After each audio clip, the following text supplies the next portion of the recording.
আসসালামু আলাইকুম।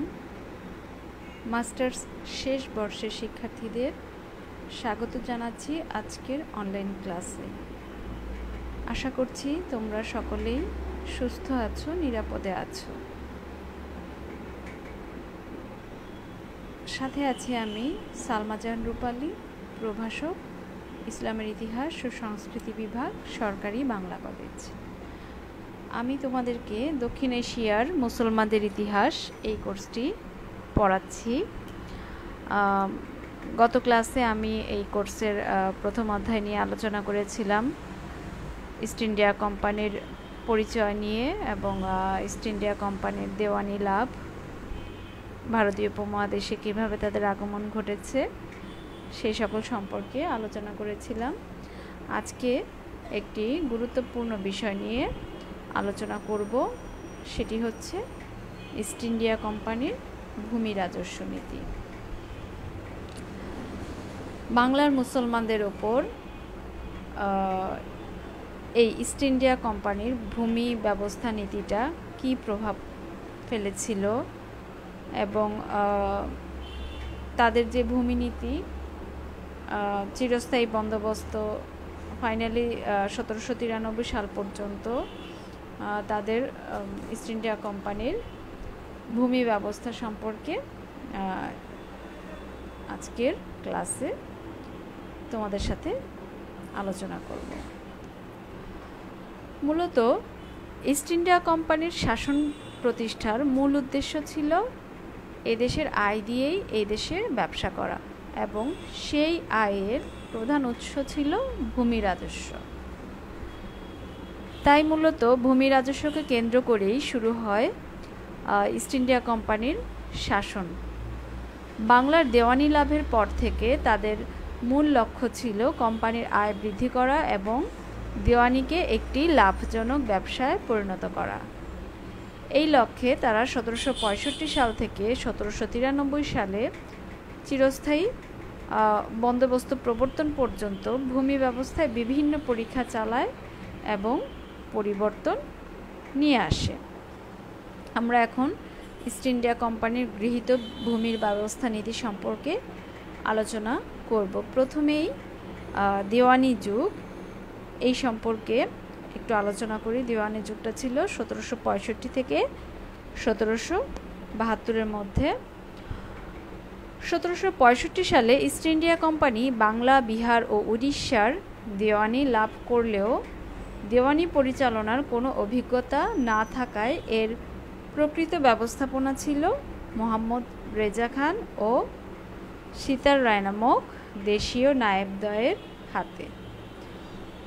কোম্পানির একজন প্রতিনিধি মুর্শিদাবাদে অবস্থান করে রেজা খান ও সীতাব রায়ের নিকট থেকে হিসাব বুঝে নিতেন এবং নবাবের সাথে কোম্পানির পক্ষে যোগাযোগ রক্ষা করতেন। 1769 সালে এই ব্যবস্থার পরিবর্তন করে রেসিডেন্ট রিচার্ড বেকার পরামর্শ দেন প্রতি জেলায় একজন করে ইউরোপীয় সুপারভাইজার নিয়োগের জন্য। 1770 সালে কোর্ট অব ডাইরেক্টরেস নির্দেশে মুর্শিদাবাদের রেসিডেন্টের পদ বিলুপ্ত করে সেই স্থলে নায়েব, দেওয়ান ও সুপারভাইজারদের উপরিবেক্ষণ মানে তাদেরকে পর্যবেক্ষণ করার জন্য দুইটি কাউন্সিল অব রেভিনিউ প্রতিষ্ঠা করেন। 1771 সালে কাউন্সিল অব রেভিনিউর পরিদর্শনের জন্য কন্ট্রোলিং কমিটি অব রেভিনিউ প্রতিষ্ঠিত হয়। 1769 থেকে 70 সালে এই সময়ের মধ্যে দ্বৈত শাসনের কারণে মহাদুর্ভিক্ষ দেখা দিলে 1771 সালের 28 আগস্ট কোর্ট রেজা খান ও সীতাব রায়কে অপসারণ করে কোম্পানিকে সরাসরি দেওয়ানি শাসন পরিচালনার জন্য নির্দেশ দেয়। সেই নির্দেশ ক্রমে 1772 সালের 11 মে মুর্শিদাবাদ থেকে খালসা বা ভূমি রাজস্ব বিভাগ কলকাতায় স্থানান্তরিত করে কোম্পানি নিজ হাতে দেওয়ানি শাসনের দায়িত্ব গ্রহণ করে। তাহলে এই দেওয়ানি যুগে আমরা দেখতে পাই যে কাউন্সিল অফ রেভিনিউ এটা 1770 সালে কোর্ট অফ ডাইরেক্টরসের নির্দেশে মুর্শিদাবাদের রেসিডেন্টের পদ বিলুপ্ত করে এটা করা হয় এবং এই কাউন্সিল অফ রেভিনিউ পরিদর্শনের জন্য 1771 সালে কন্ট্রোলিং কমিটি অফ রেভিনিউ প্রতিষ্ঠিত হয়। এখন আমরা দেখব কমিটি অফ সার্কিট 1772 থেকে 73। গভর্নর ওয়ারেন হেস্টিংস তার কাউন্সিলের যে 4 জন সদস্য তাদের নিয়ে 1772 সালে গঠন করেন কমিটি অফ সার্কিট। এই কমিটির দায়িত্ব ছিল পাঠশালা ভূমি বন্দোবস্ত সম্পন্ন করা, যদিও আগেই পাঠশালা বন্দোবস্তের সিদ্ধান্ত গ্রহণ করা হয়। ভূমি রাজস্ব শাসনের ব্যাপারে কমিটির সুপারিশ মোতাবেক দেশের সমগ্র রাজস্ব এলাকাকে 18টি জেলায় বিভক্ত করা হয় এবং প্রত্যেক জেলার জন্য একজন কালেক্টর নিযুক্ত করা হয়। গভর্নর ও কাউন্সিলের সব সদস্য নিয়ে গঠিত হয় বোর্ড অব রেভিনিউ। সমগ্র দেওয়ানি শাসনের হিসাব রাখার জন্য নিযুক্ত করা হয় একজন অ্যাকাউন্টেন্ট জেনারেল। কমিটি আর সার্কিটের এই পরিকল্পনার অপারেশন শুরু হলে কমিটি 1773 সালের ফেব্রুয়ারি মাসে বিলুপ্ত হয়ে যায়। এই কমিটি অফ সার্কিট এটা 1773 সালে বিলুপ্ত হয়। পঞ্চশালা বন্দোবস্ত এটা 1772 থেকে 77 সাল পর্যন্ত। 72 সালে প্রচলিত রাজস্ব নীতি বর্জন করে ওয়ারেন হেস্টিংস 5 বছর মেয়াদে ইজারাদারদের সাথে ভূমি বন্দোবস্ত করার প্রস্তাব করেন। এটি ওয়ারেন হেস্টিংসের পঞ্চশালা বন্দোবস্ত নামে পরিচিত এবং এই পঞ্চশালার যে নীতিমালা সমূহ কিছু নীতিমালা আছে সেগুলোর মধ্যে যে এই বন্দোবস্তের মেয়াদ হবে 5 বছর, 19 এপ্রিল 1772 থেকে 10 এপ্রিল 1777 পর্যন্ত। দ্বিতীয়ত, ইজারা জমি গঠিত হবে পুরো পরগনা নিয়ে এবং এর সরকারি জমা হবে সর্বোচ্চ 1 লাখ টাকা। পরবর্তীতে আছে যে ইজারাদারদের সাথে শর্ত সম্বলিত চুক্তি স্বাক্ষরিত হবে।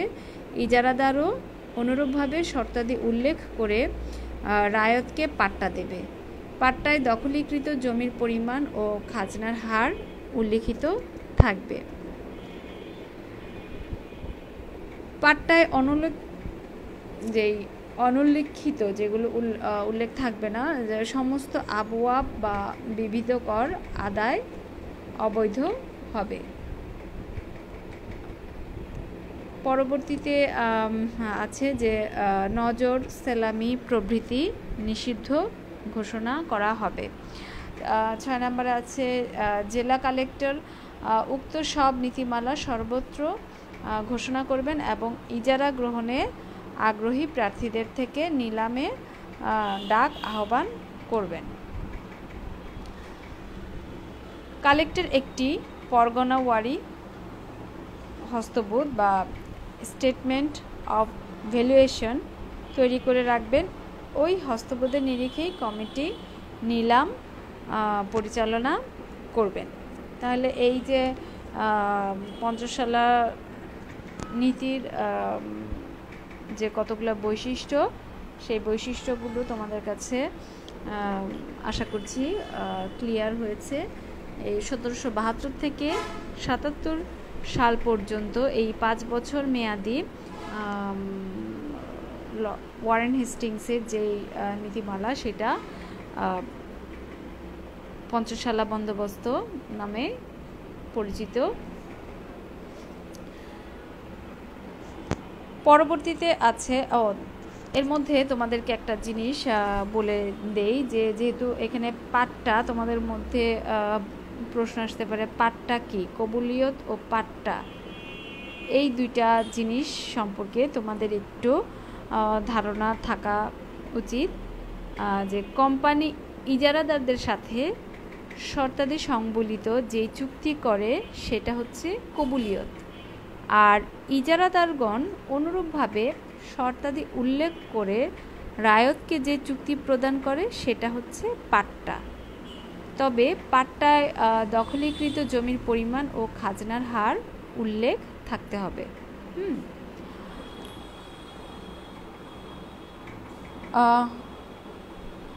পরবর্তীতে দেখছি যে প্রভিন্সিয়াল কাউন্সিল, এটা 1773 থেকে 1781 খ্রিস্টাব্দ পর্যন্ত।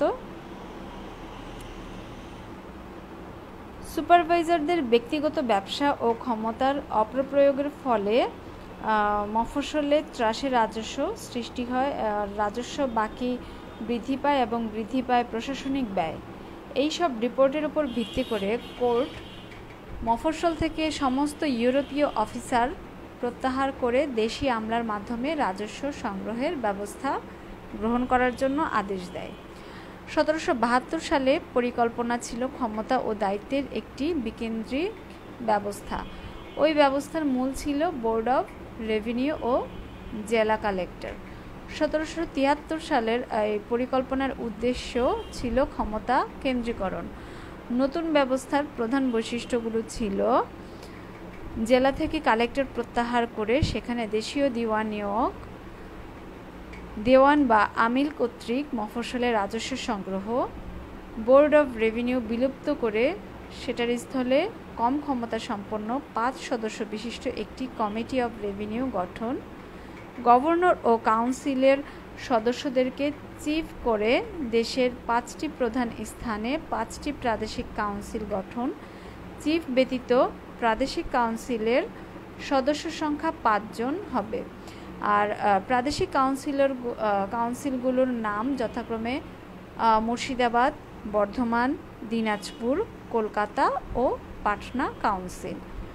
পরবর্তীতে রাজস্ব শাসনকে আরও কেন্দ্রীভূত করার উদ্দেশ্যে 1781 সালে প্রাদেশিক কাউন্সিল বিলুপ্ত করা হয়। তাহলে এই প্রভিন্সিয়াল কাউন্সিল সেটা সম্পর্কে তোমরা আশা করি বুঝতে পেরেছ।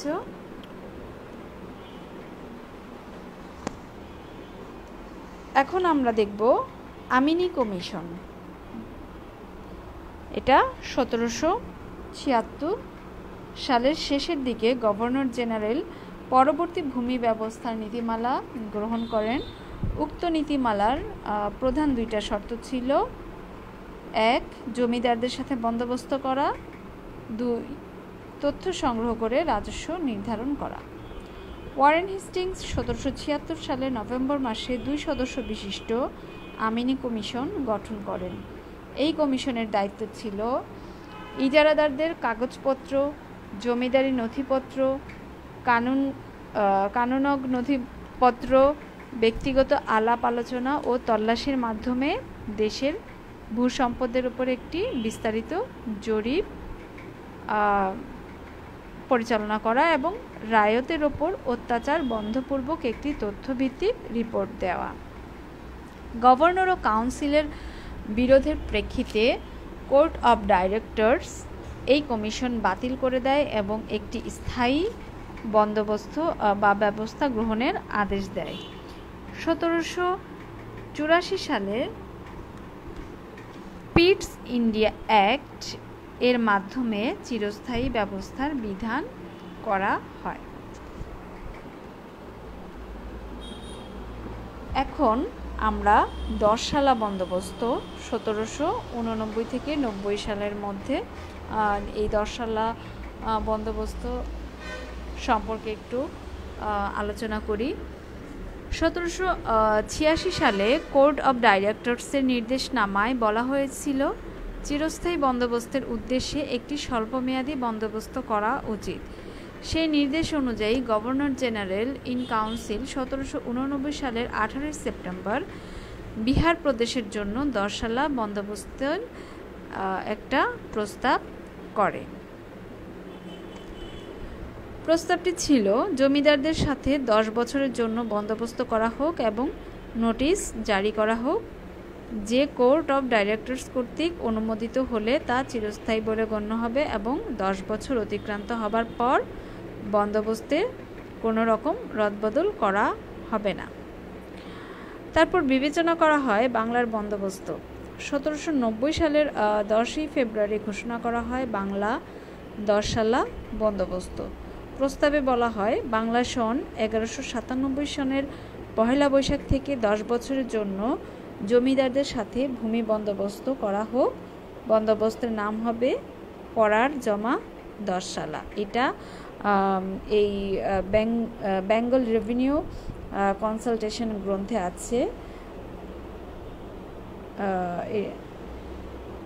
এখানেও নোটিশ দেয়া হয় 10 সালা বন্দোবস্ত অতিবাহিত হবার পর 10 সালা বন্দোবস্তকে অপরিবর্তিত অবস্থায় চিরস্থায়ী ঘোষণা করা হবে। এই যে 10 বছরের জন্য যেই নীতিমালাটা যেই পরিকল্পনাটা নেওয়া হয়েছিল, এখানে বলা হয়েছিল যে এই নীতিমালাগুলোই 10 বছর পর এটাই চিরস্থায়ী বন্দোবস্ত হিসেবে এটা ঘোষণা করা হবে। এই যে চিরস্থায়ী বন্দোবস্ত 1793 সালে এই চিরস্থায়ী বন্দোবস্তের আসলে এটা কি, এটার বৈশিষ্ট্য এবং লক্ষ্য উদ্দেশ্যগুলো একটু দেখি। যে চিরস্থায়ী বন্দোবস্ত 1792 সালের 19 সেপ্টেম্বর কোর্ট চিরস্থায়ী বন্দোবস্তের পক্ষে রায় দিলে লর্ড কর্নওয়ালিস 1793 সালের 22 মার্চ 10 সালা বন্দোবস্তকে চিরস্থায়ী বন্দোবস্ত হিসেবে ঘোষণা দেন। আর চিরস্থায়ী বন্দোবস্তের কিছু বৈশিষ্ট্য আছে, বৈশিষ্ট্যগুলো তোমরা লক্ষ্য করো যে জমা হবে অপরিবর্তনীয়, জমিদারকে ভূমির মালিকানা দান, তালুকদার প্রথাটা বাদ হয়ে যাবে, কৃষককে জমিদারদের প্রজা হিসেবে ঘোষণা করা হবে, ভূমি নিয়ন্ত্রণের জন্য রেজিস্ট্রেশন পদ্ধতির চালু হবে, অতিরিক্ত কর প্রথা বাতিল হবে, নারী, শিশু ও নাবালকের জমিদারি পাওয়ার ক্ষেত্রে অযোগ্য ঘোষণা করা হবে। এটার লক্ষ্য ও উদ্দেশ্য ছিল প্রশাসনিক দক্ষতা অর্জন, স্থানীয় ভূস্বামী তৈরি, বৃহৎ জমিদারি ভেঙে দেয়া, আইন শৃঙ্খলার উন্নয়ন, ব্রিটিশ পণ্যের বাজার তৈরি, ব্রিটিশ সাম্রাজ্যবাদের সামাজিক ও রাজনৈতিক ভিত্তি প্রস্তুত, কৃষি বিপ্লব আনয়ন, সরকারি রাজস্ব নিশ্চিতকরণ। এই যে চিরস্থায়ী বন্দোবস্ত 1773 সালের এই চিরস্থায়ী বন্দোবস্তের যে বৈশিষ্ট্যগুলো ছিল এবং এটার লক্ষ্য ও উদ্দেশ্যগুলো, এগুলো আসলে চিরস্থায়ী বন্দোবস্ত হচ্ছে কোম্পানির রাজস্ব আদায়ের সুবিধার্থে জমিদারদের সাথে সম্পাদিত একটি চুক্তি ব্যবস্থা। 1793 সালে এই যে লর্ড কর্নওয়ালিস ভূমি নিলামে সর্বোচ্চ দরদাতাকে চিরস্থায়ীভাবে ভূমি বরাদ্দ দেয়া হতো আর কি। তবে নিয়মিত রাজস্ব আদায় করতে না পারলে সেই জমি আবার অন্যের নিকট বিক্রি করে দেওয়ার বিধানও রাখা হয়।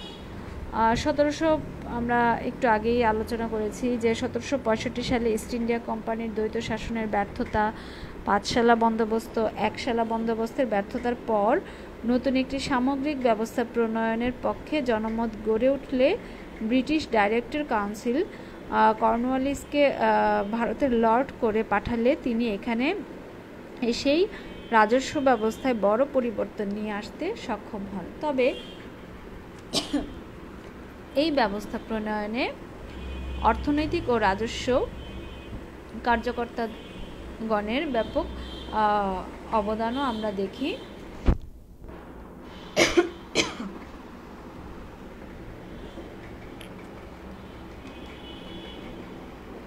এই যে চিরস্থায়ী বন্দোবস্ত, এটা এর ফলে সামগ্রিক এই যে ইস্ট ইন্ডিয়া কোম্পানির ভূমি রাজস্ব নীতি ব্যবস্থার যে বৈশিষ্ট্যগুলো আমরা এতক্ষণ আলোচনা করলাম, এটা আসলে বাংলার মুসলমানদের ওপর কীরূপ প্রভাব বিস্তার করেছিল।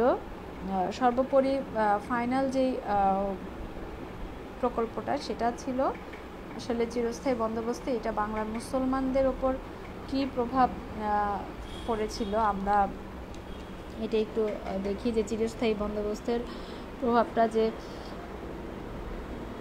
এর ফলে অনেক প্রভাবশালী মুসলিম জমিদারের পতন হয়। চিরস্থায়ী বন্দোবস্তের ফলে বাংলার মুসলমানগণ সবচেয়ে বেশি ক্ষতিগ্রস্ত হয়। ক্রমে যে রাজস্ব ও শাসন বিভাগের কর্তৃত্ব তাদের নিকট হতে ইংরেজ কালেক্টরদের হাতে চলে যায়। এ মধ্যবিত্ত শ্রেণীর উদ্ভব ঘটে। আসলে এই চিরস্থায়ী বন্দোবস্তের কারণে অনেক পুরাতন জমিদারি ধ্বংস হয়, ফলে পুরনো অভিজাত শ্রেণী ধ্বংসপ্রাপ্ত হয়। এর সাথে সাথে নতুন যেসব জমিদারি তৈরি হয়, এই জমিদার কর্মকর্তারা নতুন অভিজাত শ্রেণী তৈরি করেন। ব্রিটিশ শাসনামলের পুরো ভাগেই সমাজে এদের নেতৃত্ব কর্তৃত্ব ছিল। এরা সবসময় ব্রিটিশদের প্রতি অনুগত থেকেছে। তাছাড়া এই চিরস্থায়ী বন্দোবস্তের ফলে প্রশাসনিক ক্ষেত্রেও একটি বিরাট পরিবর্তন সাধিত হয়। এর ফলে এই যে একটা শ্রেণীর যে মধ্যবিত্ত শ্রেণীর যে উদ্ভব হয়েছিল, এই 19 শতকের মধ্যবিত্ত শ্রেণীর অন্তর্ভুক্ত এই যে নতুন নতুন মধ্যবিত্ত শ্রেণীর অন্তর্ভুক্ত ছিল উকিল, মুক্তার, মুনসেফ, কোর্ট কাছারির আমলা, জমিদারি আমলা, মধ্যস্বত্বভোগী, মহাজন ইত্যাদি। মূলত তাদের হাতেই ছিল তৎকালীন প্রশাসন ব্যবস্থা। তাছাড়া বাংলার সামাজিক বিন্যাসেও কিন্তু অনেক পরিবর্তন আসে। এর ফলে দুই ধরনের মধ্যবিত্ত শ্রেণীর উত্থান হয়: শহুরে মধ্যবিত্ত শ্রেণী ও গ্রামীণ মধ্যবিত্ত শ্রেণী। সমাজে দেখা যায় উপরে জমিদার এবং নিচে সাধারণ রায়তের মধ্যবর্তী এই শ্রেণীর সদস্য ছিল ধনী কৃষক, জোতদার, ক্ষুদ্র জমিদার, তালুকদার, মধ্যস্বত্ব ও উপস্বত্বাধিকারী, ভূস্বার্থ সমূহ, গ্রামীণ মহাজন, শস্য ব্যবসায়ী ইত্যাদি। এদের একচেটিয়া নিয়ন্ত্রণের ফলে সমাজে একটি ব্যাপক পরিবর্তনের ধারা আমরা দেখতে পাই। তাছাড়া অর্থনৈতিক প্রভাবও কিন্তু অনেক সুদূরপ্রসারী ছিল। কৃষিতে পুঁজিবাদ প্রতিষ্ঠা করা ছিল মূলত এটার উদ্দেশ্য। এই যে চিরস্থায়ী বন্দোবস্ত বা এই তাদের প্রণেতাদের ধারণা ছিল যে কৃষিতে পুঁজিবাদ তৈরি করা গেলে কৃষিতে উন্নতি হবে, তাতে কোম্পানিও লাভবান হবে। কিন্তু অত্যধিক মাত্রায় রাজস্ব চাহিদার জন্য কৃষির তেমন কোনো উন্নতি হয়নি, বরং পরবর্তীতে নীল চাষের কারণে অত্যন্ত ক্ষতি হয়েছে। আসলে এই যে 1765 সালে কোম্পানি বাংলার দেওয়ানি লাভ করার পর থেকে চিরস্থায়ী বন্দোবস্ত পর্যন্ত ভূমি ব্যবস্থায় যে সকল পরীক্ষা নিরীক্ষা চালিয়েছিল তার ফলে তেমন একটা শুভ ছিল না। বাংলার সমাজ ও অর্থনীতিতে আসলে আমরা এটার বিরূপ প্রতিক্রিয়া দেখতে পাই। বিশেষ করে মুসলমানদের উপরেই মূলত এটার প্রভাবটা বেশি ছিল, তারাই ক্ষতিগ্রস্ত হয়। আমরা আসলে পরিশেষে আমরা বলতে পারি যে রবার্ট ক্লাইভের দ্বৈত শাসনের ব্যর্থতার পরে কোম্পানির রাজস্ব সংগ্রহের পরিমাণ কমে যাচ্ছিল এবং কৃষি অর্থনীতি পুনরুদ্ধারের জন্য ভূমি ব্যবস্থা বা রাজস্ব ব্যবস্থার ক্ষেত্রে 1772 থেকে 89 সাল পর্যন্ত যেই সমস্ত পরীক্ষা নিরীক্ষা চালানো হয় তাতে রাজস্ব সংগ্রহে অগ্রগতি সাধিত হয়নি। তেমনি জনগণের উপর অর্থনৈতিক শোষণ ও উৎপীড়নের মাত্রাও পরিবর্তিত হয়নি। তাই আমরা বলতে পারি 1789 সালের 10 সালা বন্দোবস্তের যে পরিকল্পনা করা হয় তা শেষ পর্যন্ত ভূমি ব্যবস্থা ও রাজস্ব শাসনের ক্ষেত্রে একটি স্থায়ী ব্যবস্থা ও পদক্ষেপ হিসেবে প্রতিষ্ঠিত ও প্রবর্তিত হয়, যার ফলস্বরূপ এই যে আমরা এতক্ষণ চিরস্থায়ী বন্দোবস্ত চিরস্থায়ী বন্দোবস্তের প্রবর্তনটা আমরা দেখলাম। তো আজকের মোটামুটি এই ছিল তোমাদের সাথে আলোচনা। মূলত ইস্ট ইন্ডিয়া কোম্পানির ভূমি রাজস্ব নীতিটা কেমন ছিল সেই সম্পর্কে কিছুটা তোমাদেরকে ধারণা দেওয়ার চেষ্টা করেছি। আসলে এটা আশা করছি তোমরা এই ক্লাসটি করে এই অধ্যায়টার ওপর ধারণা লাভ করতে পারবে। তো আজকের মতো এখানেই সমাপ্ত ঘোষণা করছি। এখানে এই অধ্যায়টার উপর কিছু কিছু শর্ট নোট তোমরা, এখানে কিছু টার্ম আছে, এখান থেকে তোমাদের অতি সংক্ষিপ্ত প্রশ্ন এখানে হতে পারে। যেমন ওয়ারেন হেস্টিংস সম্পর্কে আমি বলেছি, লর্ড ওয়ারেন হেস্টিংস কখন কত সালে গভর্নর জেনারেল পদে নিযুক্ত হন, তারপর প্রাদেশিক কাউন্সিল সৃষ্টির পরিকল্পনা করা হয় কখন, কমিটি অফ সার্কিট মোট কয়জন সদস্য নিয়ে গঠিত হয়। এই রকম ছোট ছোট কোশ্চেন তোমরা এখান থেকে বের করে করে পড়বে। যে কমিটি অফ, যেমন ধরো কমিটি অফ সার্কিট গঠন করা হয় 1772 সালে 4 জন সদস্য নিয়ে। তারপর যেমন কবুলিয়ত পাঠটা কি সেটা আমি বললাম। ওয়ারেন হেস্টিংস 1774 সালে গভর্নর জেনারেল পদে নিযুক্ত হন। এই ধরনের ছোট ছোট যে অতি সংক্ষিপ্ত প্রশ্ন সেটা তোমরা পড়বে। এবং এখান থেকে যে বড় প্রশ্নটা গুরুত্বপূর্ণ সেটা হবে যে বাংলার মুসলমানদের উপর প্রভাব উল্লেখপূর্বক 1793 সাল পর্যন্ত ইংলিশ ইস্ট ইন্ডিয়া কোম্পানির ভূমি ব্যবস্থা নীতি আলোচনা করো, বা এই দেশে ইংরেজ কোম্পানির ভূমি নীতি বা ভূমি রাজস্ব ব্যবস্থা কেমন ছিল। আমি মূলত এই টপিকটার উপরই আজকের ক্লাসটি নিয়েছি। আশা করছি তোমরা এটা তোমাদের অ্যাসাইনমেন্ট, এই টপিকটার উপর তোমরা অ্যাসাইনমেন্ট তৈরি করে রাখবে। সবাই ভালো থেকো। আল্লাহ হাফেজ।